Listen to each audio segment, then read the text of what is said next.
ஓம் சாந்தி. என்னுடைய இனிமையான சகோதர ஆத்மாக்களுக்கு அன்பான காலை வணக்கங்கள். இன்றைய முரளி டேட் 12/4/2024. சாக்கார முரளி, முரளியின் சாரம். இன்னைக்கு பாபா என்ன சொல்கிறாருன்னு பார்க்கலாம். இனிமையான குழந்தைகளே, பாபாவுக்கு எல்லா குழந்தைகள் மேலேயும் அன்பு இருக்கான். பாபாவுக்கு எல்லா குழந்தைகள் மேலேயும் அன்பு இருக்கான். ஆனால் யார் பாபா சொல்கிறத, பாபா கொடுக்குற ஐடியா, பாபா கொடுக்குற ஆலோசனையை, பாபா கொடுக்குற இன்ஸ்ட்ரக்ஷனை உடனே கேட்டு செய்கிறாங்களோ அவங்க மேலே எக்ஸ்ட்ரா ஈர்ப்பு ஏற்படுதுன்னு சொல்கிறாரு. அன்பு அதீதமாக ஏற்படுதுன்னு. எந்த குழந்தைகள் குணங்கள் நிரம்பிய குழந்தைகளாக இருக்காங்களோ அவங்க மேலே இன்னும் ஈர்ப்பு ஏற்படுதுன்னு சொல்கிறாரு பாபா. கேள்வி கூட பாபா என்ன கேட்குறாருன்னா, நான் உங்கள் கூட என்ன மாதிரியான கான்ட்ராக்ட் போட்டிருக்கேன், என்ன மாதிரியான ஒப்பந்தம் போட்டிருக்கேன்னு கேட்குறாரு. பதில் பாபா என்ன சொல்கிறாரு பார்க்கலாமா? பாபா நம்மளை மறுபடியும் தூய்மையாக்கி மலர்களாக மாற்றி வீட்டுக்கு கூப்பிட்டு போகிறதுக்கான கான்ட்ராக்ட் போட்டிருக்காராம். பாருங்க, உலகத்தில் இந்த மாதிரியான கான்ட்ராக்ட் யாருமே போட முடியாது. ஒப்பந்தம் எவ்வளோ அழகான ஒரு வேல்யூவான கான்ட்ராக்ட் பாபா போட்டிருக்காரு பார்த்தீங்களா? ஏன்னா அவர் தான் சத்கதி கொடுக்குறாரு, சத்தியமான வழி கொடுக்குறாரு. வேற எந்த தனி மனிதர்களால் இதை பண்ண முடியாது, எந்த குருமார்களாலையும் இதை பண்ண முடியாது. ஏன்னா அவர் சிவபாபா நினச்சாதான் அது செய்ய முடியும். வேற யாரும் இந்த வழியை காட்டவே முடியாது. பாபா சொல்கிறாரு, என்னால் இந்த சேவை செய்யாமல் இருக்கவே முடியாதுன்னு சொல்கிறாரு. ஒரு சில பிகேஸ் கூட பார்த்தீங்கன்னா அவங்களால சேவை செய்யாமல் இருக்கவே முடியாது. நிமித்தமாக இருக்கிற அவங்களுக்கே எப்படின்னா, பாபா எப்படி? அவர் தானே டைரக்டர். அவர் சொல்கிறாரு, என்னால் சேவை செய்யாமல் இருக்கவே முடியாது. குழந்தைகள் நீங்கள் கூட அப்படி தான் இருக்கணும், அதை நிரூபிக்கணும்னு சொல்கிறாரு. நீங்களும் சேவை செய்யணும், அதை நிரூபிக்கவும் செய்யணும். நான் சொல்கிறத கேட்டும் கேட்காத மாதிரி இருக்கக்கூடாதுன்னு சொல்கிறாரு பாபா. கவனமாக கேட்கணும். இப்போ உங்களை ஆத்மான்னு உணர்ந்து என்னை நினைக்கணும்னு சொல்கிறாரு. அப்போ தான் பாவக்கர்மங்கள் அழியும், கணக்கு வழக்குகள் முடியும்னு சொல்கிறாரு. ஏன்னா இப்போ வீட்டுக்கு போகணும், டைம் இல்லை, சமயம் நெருங்கிடுச்சு. விநாசத்தினுடைய டைம், உலக அழிவினுடைய டைம் நெருங்கிடுச்சு. நம்மளுடைய 84 ஜென்மங்களும் முடிஞ்சிருச்சு. பக்தியில் 84 லட்சங்கள்னு சொல்லிட்டாங்க பிறவிகள். பாபா சொல்கிறாரு, ஒரு ஆத்மா ஹையஸ்டாக 84 பிறவிகள் தான் எடுக்கும். இப்போ நீங்கள் தூய்மையாகி வீட்டுக்கு திரும்பணும். பாபா சொல்கிறாரு, நீங்கள் என்ன நினைக்கிறது மட்டும் மன்மனா பாபா கிடையாது. நம்ம புருஷோத்தம சங்கம யுகத்தில் இருக்கோம், பாபா வந்திருக்காருன்னு நினைக்கிறது கூட மன்மனா பாபாவாம். பாருங்கள், இது நியூ பாயிண்ட். மன்மனா பாபா அப்படின்னா என்ன? மனதார என்னை நினைவு செய். பக்தி மார்க்க பகவத்கீதையில் கூட இது இருக்குது. மனதார என்னை நினைவு செய். நீங்கள் என்ன நினைக்கிறது மட்டும் இல்லை, நம்ம புருஷோத்தம சங்கம யுகத்தில் இருக்கோன்னு நினைக்கிறது கூட என்னவா? மன்மனா பவ. ஆனால் ஒரு சில குழந்தைகள் சுத்தமாக நினைக்கிறதே இல்லையா. பாபா நோட் பண்ணுறாரு. பாபா சொல்கிறாரு, ஒவ்வொருத்தருடைய முயற்சி என்னன்னு எனக்கு நல்லா தெரியும். யார் எவ்வளோ முயற்சி பண்ணிட்டு இருக்கீங்கன்னு எனக்கு நல்லா தெரியும். அதுவும் குறிப்பாக சரண்டர்ஸாக கூட இருக்கட்டும், வெளியில் இருக்கக்கூடிய ஆத்மாவாக இருக்கட்டும், எல்லாருடைய கணக்கு வழக்குகளை எங்கிட்ட இருக்குது. எல்லாரையும் பற்றி எனக்கு தெரியும்னு சொல்கிறாரு பாபா. பாபா சொல்கிறாரு, நான் மேலே இருந்தால் கூட எந்த மாதிரியான குழந்தைகள் எப்படி இருக்காங்க, யார் சின்சியராக சேவை செய்கிறாங்க, என்னை யார் நல்லா நினைக்கிறாங்கன்னு நான் வாட்ச் பண்ணிட்டு தான் இருக்கேன். அவங்கள நான் நினைக்கிறேன்னு சொல்கிறாரு.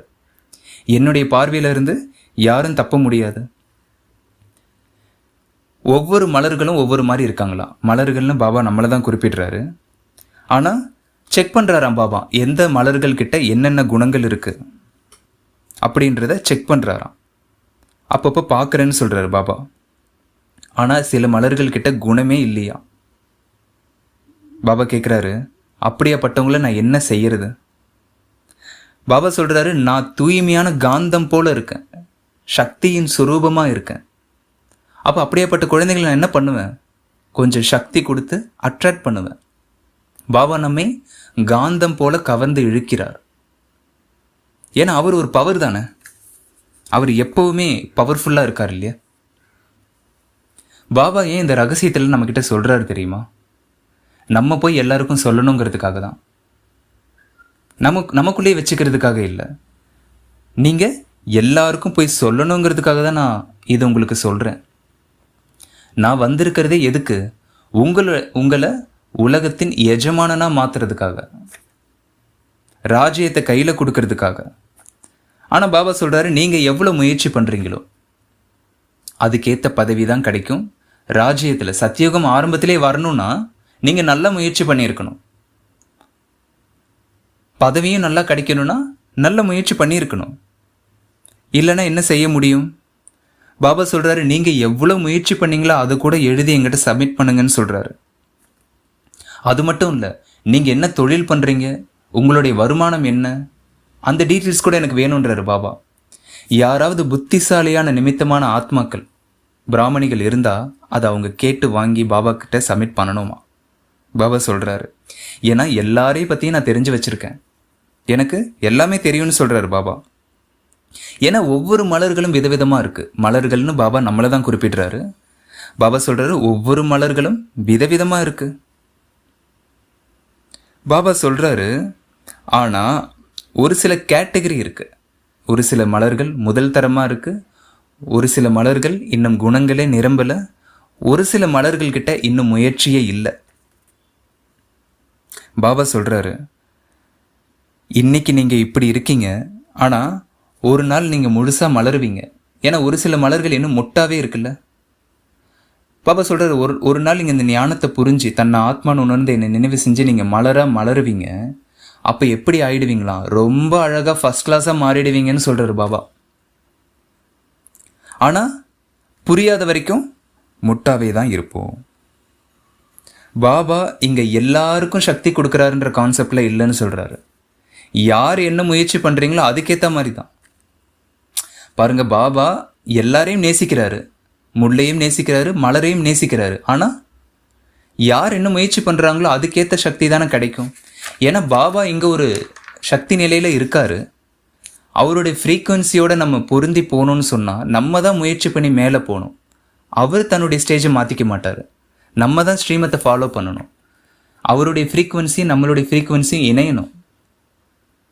மற்றபடி பாபா வந்து தனியாக சக்தியெல்லாம் கொடுக்க மாட்டார். உங்களுடைய முயற்சியின் ஆதாரம் தான். பாபா சொல்கிறாரு, நீங்கள் இப்படி குணங்களே இல்லாமல் இருந்தால் நான் எப்படி உங்களை கவர்ந்து இழுக்க முடியும்? எப்படி நான் உங்களை அட்ராக்ட் பண்ணுறதுன்னு கேட்குறாரு பாபா.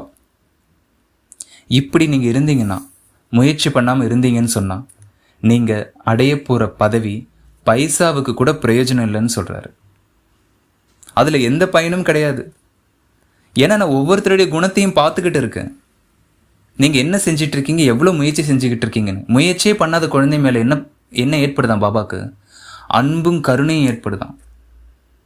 பாபா சொல்கிறார் முரளியில் கூட, இதுக்கு முன்னாடிலாம் எந்த குழந்தைகள் ஞானத்தை புரிஞ்சிக்கலையோ, என் கையை விட்டு போயிடுறாங்களோ, அப்படியாப்பட்ட குழந்தைகள் மேலே எனக்கு இரக்கம் ஏற்படுதுன்னு சொல்கிறாரு பாபா.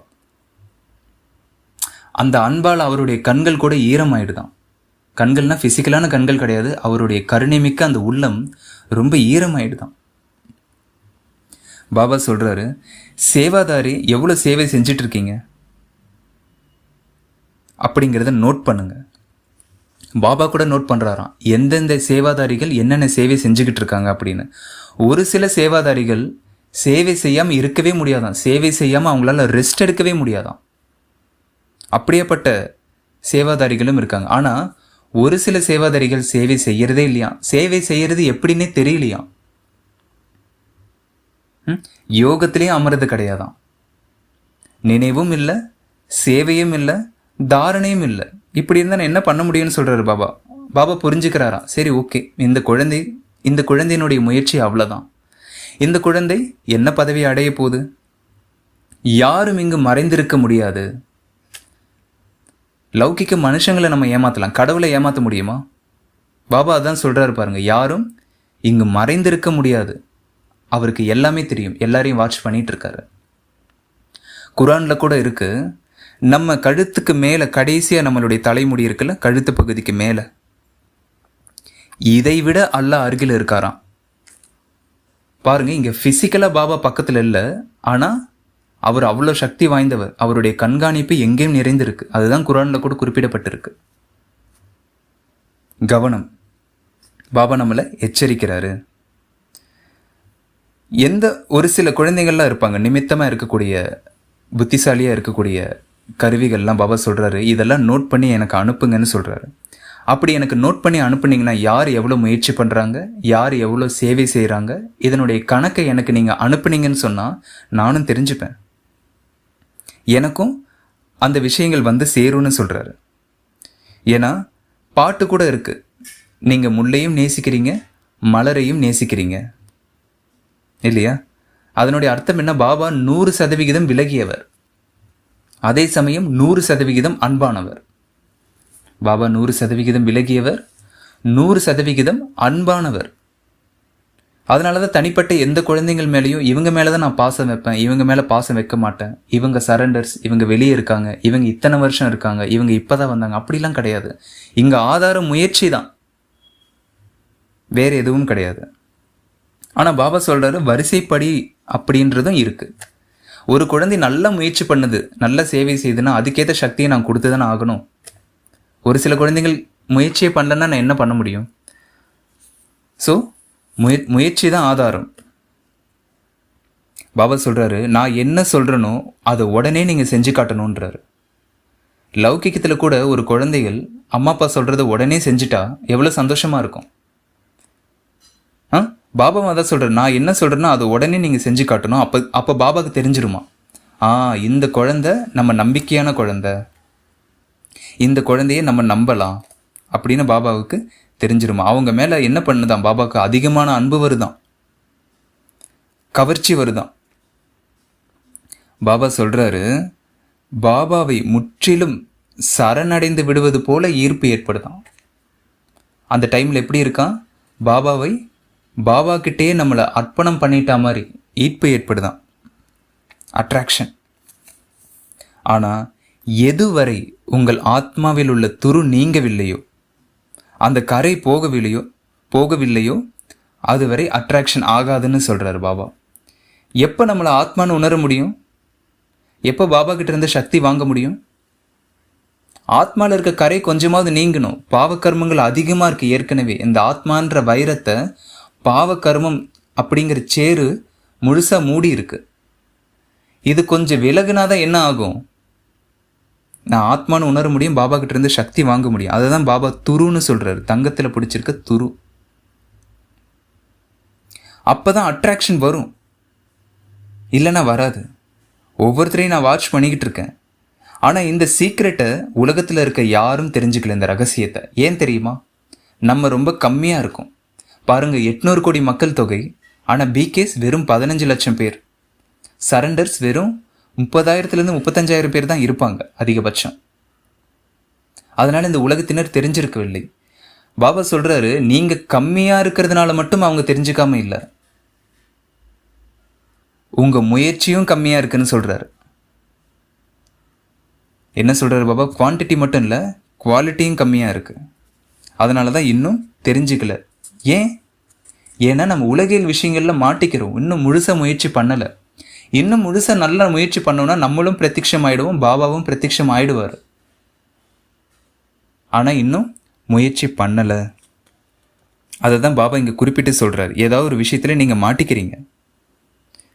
பாபா சொல்கிறாரு, இந்த பக்தியில் வர மாதிரி உங்களுக்கு ஏதாவது நான் கஷ்டம் கொடுக்குறேன்னா, கால் பாதத்தை அந்த தண்ணியை சுத்தம் பண்ணி கழுவி குடிங்க, அந்த தீர்த்தத்தை எடுத்து குடிங்க, அந்த மாதிரிலாம் நான் ஏதாவது சொல்கிறேன்னா எதுவும் கிடையாது. நான் சொல்கிற விஷயத்தில் அப்படி என்ன கஷ்டம் உங்களுக்கு?